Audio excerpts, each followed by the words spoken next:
Hey guys, Mr.B here. So today I've got this 2015 Mazda CX-5. I'm going to use this as an example on how to swap out an AC compressor. The AC compressor in this vehicle has gone bad. I'm kind of partway through the repair already, but I'll show you guys, get you guys caught up on where I'm at. I went to go recharge the vehicle because it had no Freon in it. So there is a leak somewhere in the system. I'm hoping it's just from the AC compressor. But I went to go recharge it and I wasn't able to actually get the compressor to kick on and pull refrigerant in through my gauge set. Once I'm done with all these repairs, we're going to go ahead and I'm going to show you guys how to recharge a vehicle with the gauge set once the compressor is fixed. But anyways, I've got my high side hose hooked up and my low side hose hooked up, and there should be pressure in the system, and there's none because all the refrigerant has leaked out. Typically, ambient air temp would be the pressures with the system not working. It would be the same, roughly the same number. So it should be right around 90 right now. We're at 0, so there's nothing in this system. So what I'm going to do is I'm going to go ahead and show you guys how to test for a bad AC compressor. What's happening is when the vehicle is running, compressor clutch down here at the bottom is not turning on. Normally when it turns on or kicks on, you can see the front of that clutch there where there's a bit of an air gap. You can see it pull onto the pulley and engage the pulley so that the AC compressor works. And that's just not happening on this car. Sometimes when there's no pressure in the system after you've done a repair and you're trying to recharge it, sometimes the vehicle does not, the pressure sensor doesn't pick up enough refrigerant for the AC compressor to actually kick on. So what I like to do is actually jumper and bypass the relay. The relay for the air conditioning compressor happens to be right there. Okay. Now you could have a bad relay, you could have a bad circuit, you could have bad wiring, or you could just have a bad AC compressor. So what I like to do before I go ahead and replace the AC compressor is I like to go ahead and unplug it. And I'm not just going to test for power here. I'm going to hook up a headlight to this, because if the circuit can light up a headlight, then it can certainly operate that AC compressor clutch down there at the bottom. That's an electromagnetic clutch. When it gets power and ground, the clutch pulls in, everything spins, and the AC compressor does its job. And then ultimately when I'm trying to recharge the vehicle, it pulls the refrigerant in to the system that way. And I can't do that right now because obviously it doesn't work. So I'm going to show you guys how to test it. All right, so obviously that headlight is lighting up. What I have here is I have a jumper wire going from battery negative over to my headlight assembly. So I've got a ground wire going to the headlight, and then this wire here is plugged in at the power source for the AC compressor. Obviously, if the AC compressor doesn't get power, it's not going to work. The clutch isn't going to work at all. Obviously, we have plenty of power, full power. That headlight is nice and bright. The reason why I like to use the headlight is because it gives us an idea of what that circuit can handle. Can it handle the amperage, not just the voltage, but the amperage that it takes to power up the clutch for that AC compressor? And the reason that I have it working right now is because I have a jumper in the relay box slot right there. So if I turn it off, then it turns off. If I turn it back on, then there you go, the circuit works. So that relay is just not getting turned on. Well, why is the relay not getting turned on? Because there's no refrigerant in the system. But when I jumper that and I turn that on and everything's plugged in, the clutch on the front of that AC compressor just doesn't work. So I got to the point now in my diagnosis where I know that the AC compressor clutch isn't turning on, but I know it's getting power and it's grounded out right there at the engine. So I'm at the point now where I know that that AC compressor is bad. So I'm gonna go ahead and replace it, show you guys how to do that, put it all back together, recharge this thing, and hopefully everything works and there's no leaks when I'm done. There could be a leak somewhere else. I guess we'll find out. Now, the main thing too, guys, is before you take any of the AC components apart, the lines, the hoses, the condenser, anything on the AC system, before you take it apart, you want to make sure that there's no pressure in the system. And if there is pressure in the system, that tells you that there's still Freon or refrigerant in that system and it has to be properly evacuated out. If you don't have an AC machine to properly recover it, then that might become a little problematic. Some shops will recover the refrigerant for you if they have a machine. Sometimes you can pick up a machine for pretty cheap. I am fortunate on this vehicle that I don't have to really worry about it because there's just no pressure, so there's no refrigerant. All right, so I'm removing these panel clips here from this plastic cover to gain access to everything. Of course, I took the wheel off as well. Got it up on jack stands. That makes things a lot easier.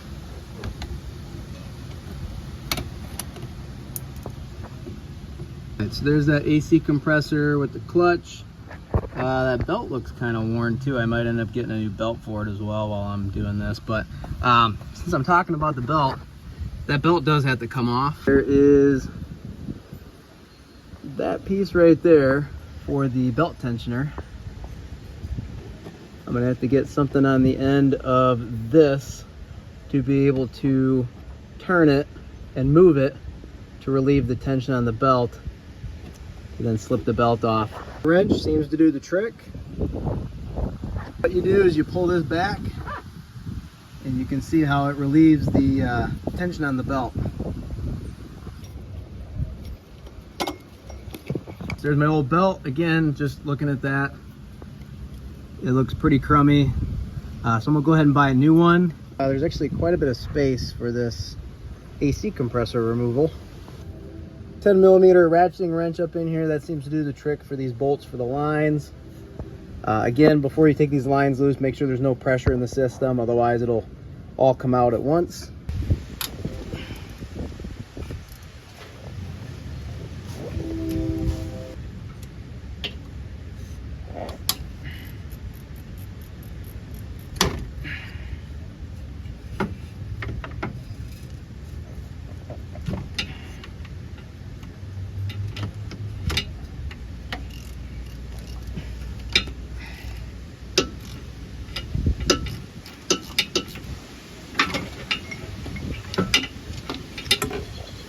All right, so here's the new compressor versus the old compressor, and that's everything it came with. It came with those caps on it for shipping and a couple of new bolts.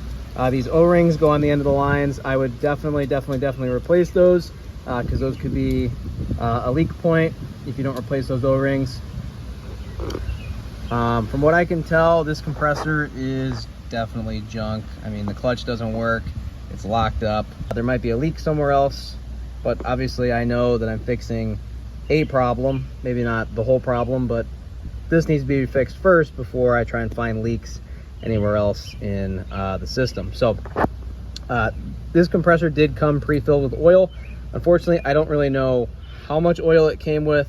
So I'm gonna use some of my PAG 46 R134A refrigerant UV dye oil. I like to use this stuff because if there's a leak, which this car could have a leak somewhere other than the compressor, if there's a leak, I can use a black light to go around and find where the leak is coming from, and that's a really handy tool to use. So what I'm going to do is I'm going to go ahead and put not the whole bottle per se, but I'm going to put some oil in this compressor before I go any further. This is an 8 fluid ounce bottle. I have used it down to about half, roughly. So if I go down to about there, that's about 2 ounces. So I'm gonna put 2 ounces of oil in the compressor itself because it did come pre-filled, and then I'm gonna inject another 2 ounces into the system when I charge the system, and you'll see that later.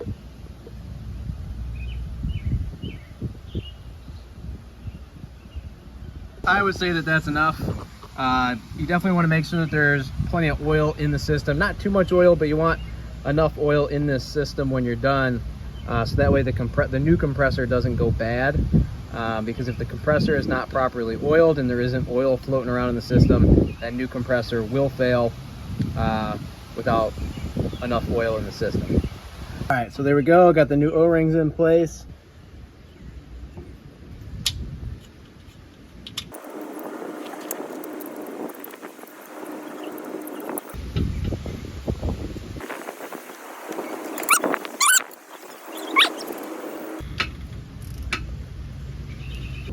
All right, so here we go. I got all the bolts nice and tight. These big bolts, you really want to give that a little effort, a little forearm strength with like a normal size ratchet. Make sure those are nice and tight. Those little bolts up there for the lines, you don't really want to over tighten those. You want to give them a good snug, really make sure they're tight, but you don't want to overdo it either, otherwise they'll break off inside the AC compressor. So I got it all bolted up. Now it's time to go ahead and slip the belt back on. I've got the belt routed. It goes around the crank pulley, and then it goes up around the tensioner pulley, and then it goes up around the alternator, which is further up there, and then it goes around this AC compressor here. So it's a pretty easy one to get routed.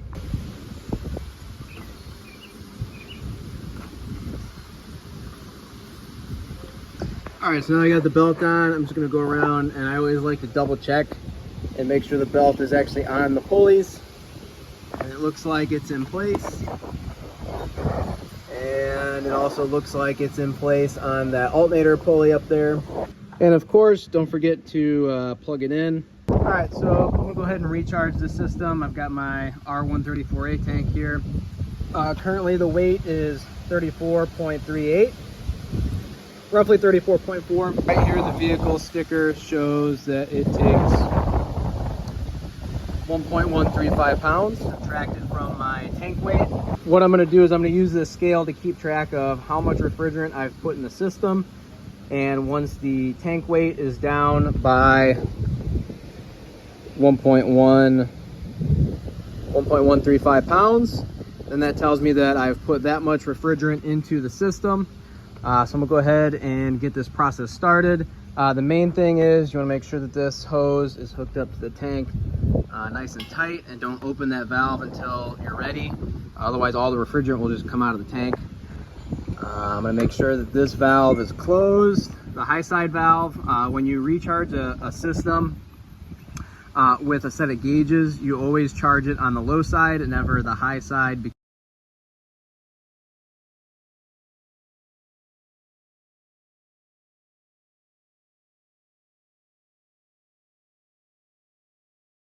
What I'm going to do is I'm going to allow the AC compressor to kick on, and it's going to draw and suck the refrigerant from the tank into the system through the gauges and into the low side. So the orientation of the tank is also very important. This side up for vapor, we want the compressor to draw in vapors, not liquid. Think about an engine trying to compress water or liquid gasoline. It doesn't end well, right? We don't want that compressor to be damaged. So I'm gonna make sure that this side is up for gas. I'm gonna have my low side valve open. Gonna go ahead and start the vehicle.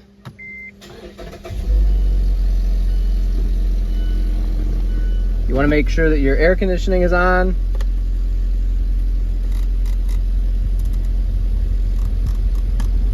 I'm ready to now go ahead and charge the system.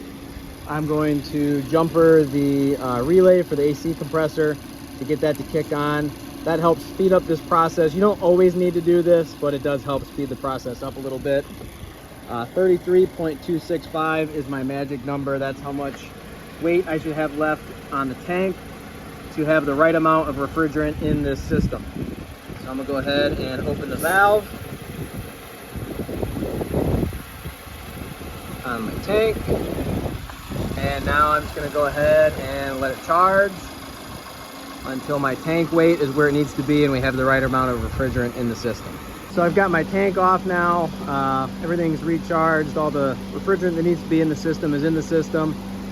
Before I disconnected my tank, I made sure that both these valves were closed. Disregard the stickers. I got this from Harbor Freight, and the stickers are actually backwards. You should turn this all the way in to close it, and then turn it to the left to open it. So both my valves are closed. Obviously I got my tank off now. I have the main relay for the AC compressor back in, so this system is now going to be operating normally.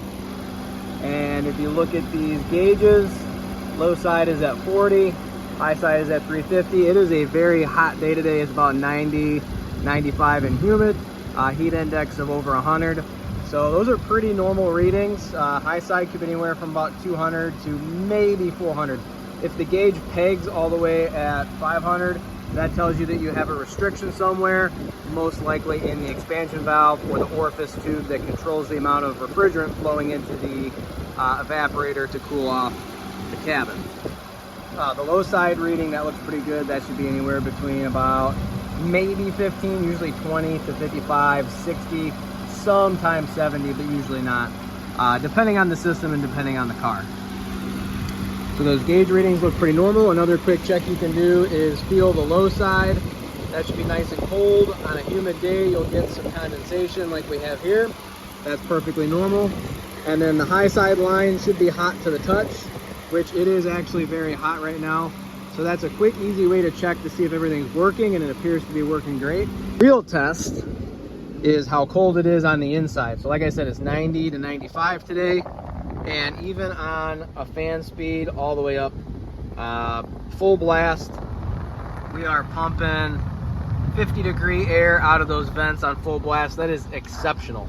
That is a 40-degree drop on high speed.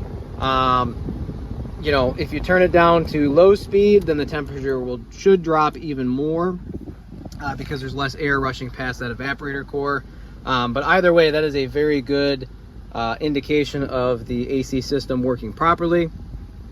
So the only thing I have left now is to go ahead and inject some more oil into the system. I want to make sure the system is properly oiled before I go ahead and finish this job.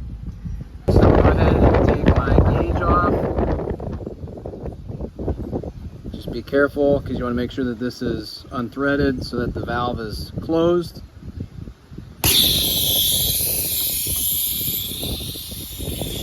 That happens sometimes.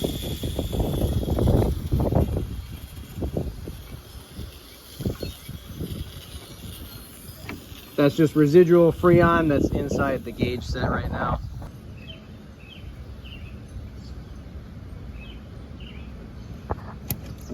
I will put the cap on the high side right over here. You definitely want to make sure you put these caps back in because it prevents corrosion buildup inside of that service valve. And I did replace those service valves already when I first started this whole process, but those caps prevent those service valves from going bad. Those valves inside of there are definitely common leak points. Got the, of course, engine running. Air conditioning is on. It's still nice and cool. It's been a few days. So my last crucial step is to inject more oil into the system. I'm going to use my oil injector. I'm going to inject another 2 ounces into the system. Like I said, anytime I do a recharge, I inject at least 2 ounces. I already put roughly 2 ounces in the compressor, plus it came somewhat pre-filled. So that is enough oil to have in the system to where we know that that compressor will not run dry. So this is what it looks like. It's literally just a screw and a chamber that houses the oil inside of here. You fill it from the top right there. And then that end connects to the low side port. And now what I'm going to do is I'm going to go ahead and turn this piece to the right. And what that will do is it will force the oil out of the chamber and into the system.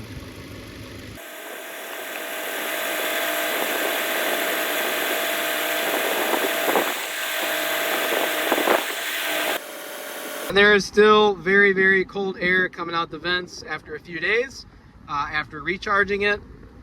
So I'm going to say that this system is fixed, it's repaired, but I also have to understand, and everybody has to understand, that there could be a leak somewhere else, right? So if you recharge a vehicle, always inject that UV dye into the system, the PAG oil with the UV dye, or some other type of oil depending on the vehicle. Something with UV dye, so that way when it does leak out, you can find it with a black light, right? So if there's a leak on any of those hoses or lines, I can take a black light and find the leak. You know, there might be more than one problem on this car. Hopefully it was just the AC compressor. Obviously that had to be fixed first to get the air conditioning to work in the first place, to then possibly find more leaks. So if you guys found this video helpful, please go ahead and like and subscribe.